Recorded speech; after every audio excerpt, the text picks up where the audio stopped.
Esto, horrek, Arnaldo esan zunaren adibidez, segitzeko ejemplo bezala izan diteke Nafarroko gobernua, nazio eraikuntza aldaketa baseko zera bat, bueno, ez zuzenean, baina horreko behiratzeko, Nafarroari begira, ez dugu horreko zera bat, ez dugu inportatzen ematen, Nafarroan gertatzen ari denarekin.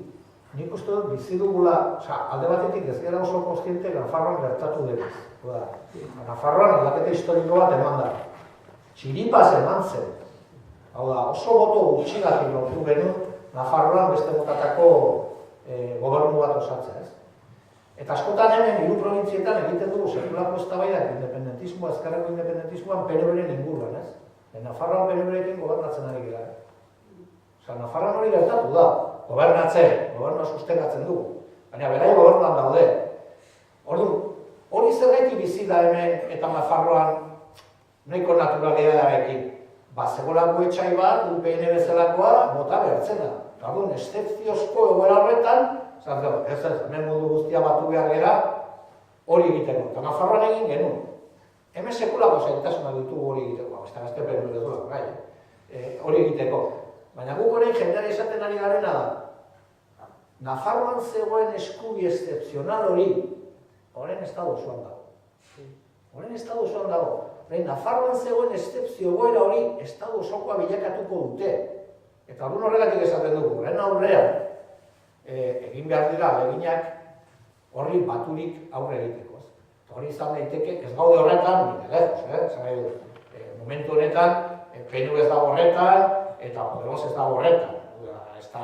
Baina guk egin diogunean proposamenak herri akordioak egiteko hortaz hitz egiteko. Herri honetan ez da posible guk esaten dugu hiru probintzia hauetan. Guk junginen hauteskunde autonomiko batzutara hiru indar politiko, eta esaten dugu, guk defendatzen dugu hau nazioa dela eta eragitzeko eskubidea duela. Eguneko botoen 76 atera genitu. Jode, maioria kualifikada eskatzen dute, ez? 76. Herri honetan, parlamentu horretako eguneko 76 parlamentariak horren aldekoa dira.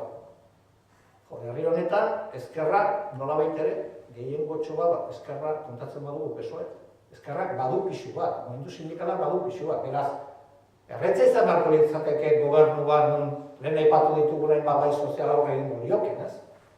Ze faltatzen zaigu? Faltatzen zaigu akordiorako kultura, baina faltatzen zaigu borondatea. Momentu honetan, PNV dago, aliantza politika batean, hori ezinezko egiten duen, ez? Baina bide bat izan daiteke etorkizunean. Gu bide guztiak irekiak ditugu.